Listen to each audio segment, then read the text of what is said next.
What's going on, people? Welcome back to the Red Devil Circle. This was gonna be a test stream. I've never done live on this, so I just wanted to check it out and probably play it back later and see if you guys can actually hear me.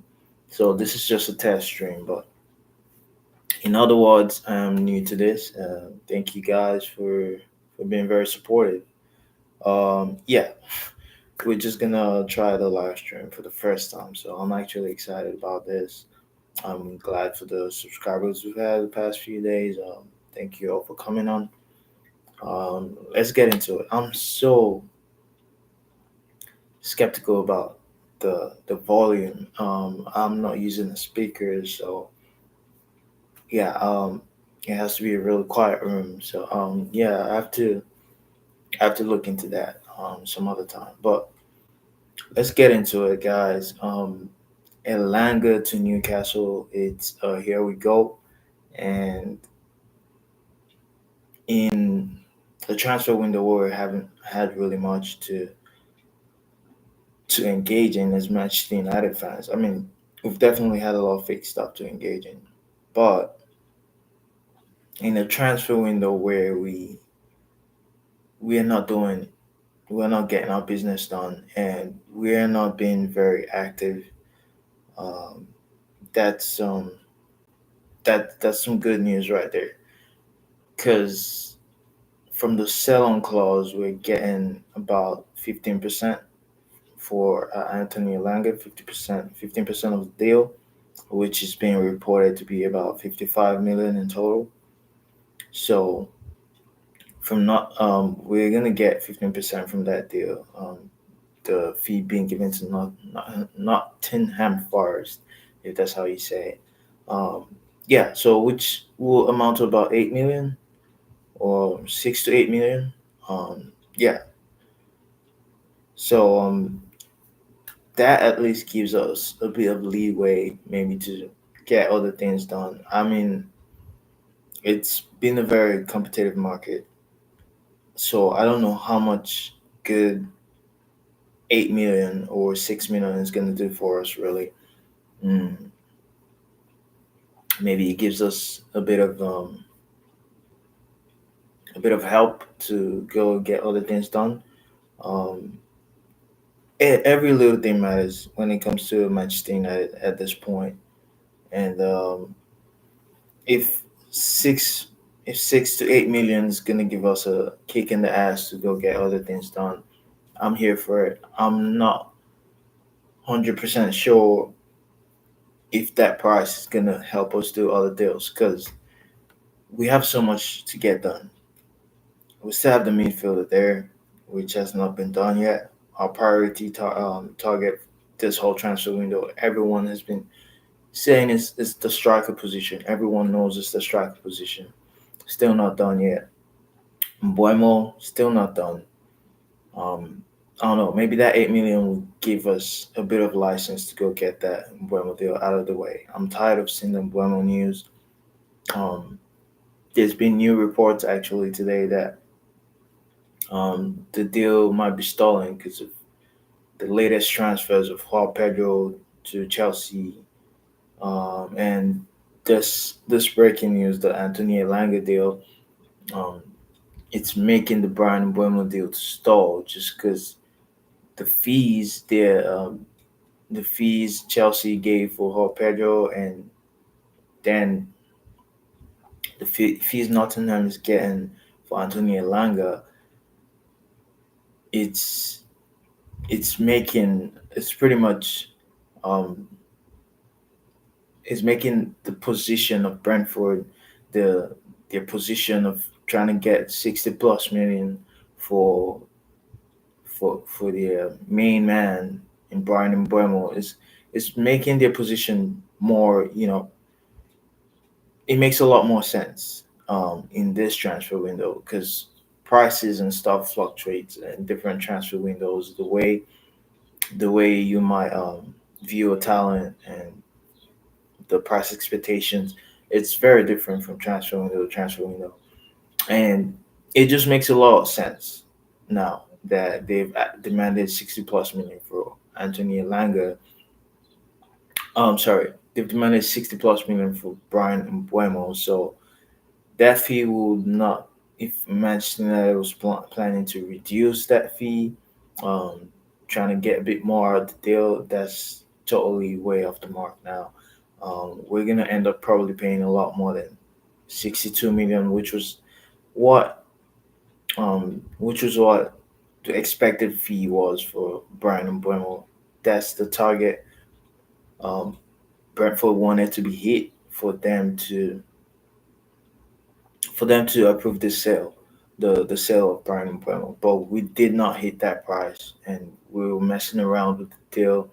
And now it seems the deal is stalling because they're demanding more for their man because they feel like with other deals being done in the transfer window, they've actually lowballed it a bit. He's actually worth a lot more than 62 million. So that could be cause for concern because imagine we end up walking away from this deal. That's just another that's just another just chaos waiting to happen to Manchester United. It's just gonna really destroy the morale of the fan base going into the new season when everything around you is looking so jolly and people trying to compete.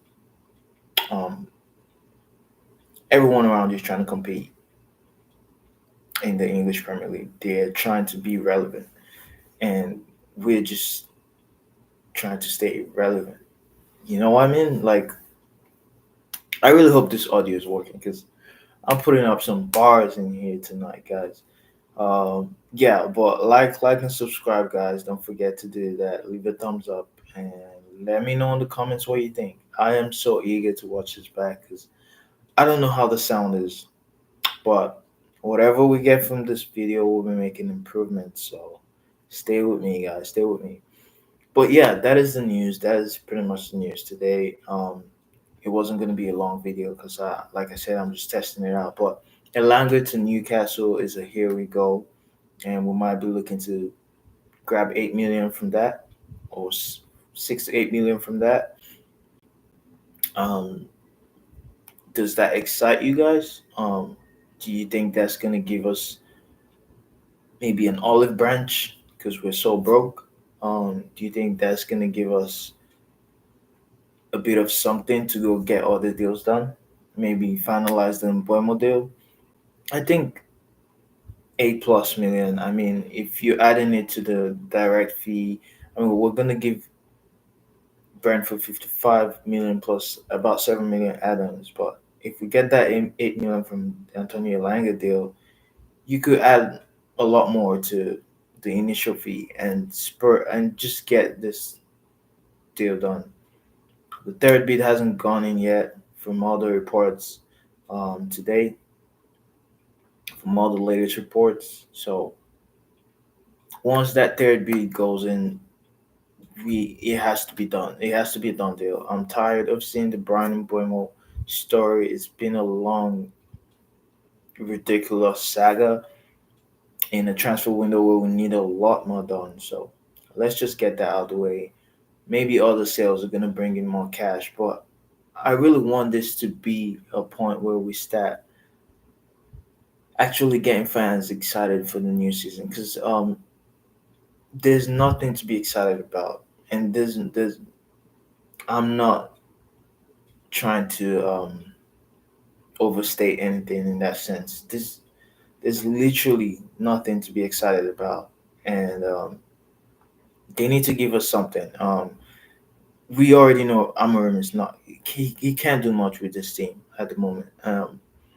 And all the teams have been strengthened by a mile, and we're just looking around watching everyone bag a gale at the club while we're just there absolutely on the sidelines just watching, just like, oh, what am I gonna do? I have no money. Get in there and get in there and get dirty, get stuff done. I mean, I don't know how else to say it, but we're really far behind. We're far behind in this transfer window, and this that doesn't excite any of the United fans, not even the kids. Um, Signing Matis Cunha, I mean, we need a top striker, and the biggest thing in football is scoring goals, and it's been a priority target this whole summer. That has been known. So go out there, get a striker, go out there, get this Mbuemo deal done. Hopefully, more exits to come because that's apparently that's very necessary because we don't have any money. But this is a good start. Now the problem is how long do we have to get our other deals done? Because we're waiting for other people to do their business. For one, our options are getting limited.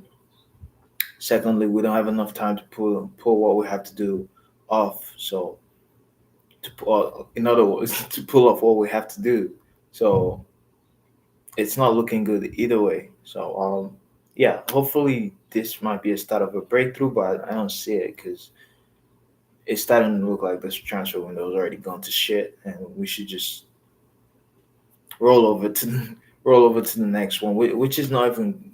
It's not good to say because we're so far behind from people ahead of us. But yeah, that's pretty much the news I have for you guys today. I mean, nothing really coming out for Manchester United apart from Juan Mata making some statements about Rashford returning, which I don't agree with. I'm pretty sure a lot of you shouldn't agree with that. It's the end of the road, and he's been a mediocre player at best. So I'm not gonna say more than that. Yeah, um, it's not really worth uh, a point of discussion. Rashford's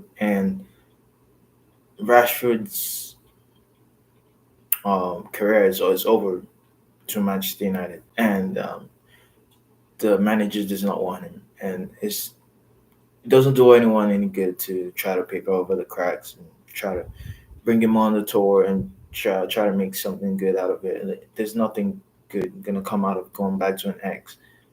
We all know that, but sometimes it's very hard to stay away. But um, it's the best decision to keep them away from the training facility, which has been done.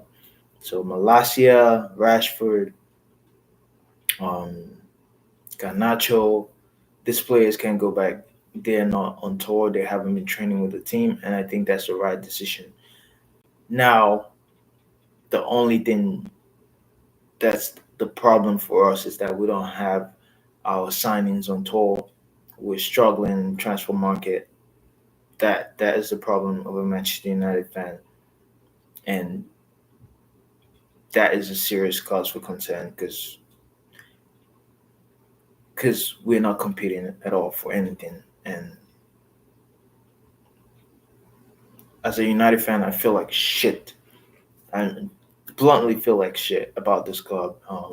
We're in a deep hole, deep mess, and we can only hope that this will spur a chain reaction for something potentially good for us, potentially just a little bit nicer than what we have right now.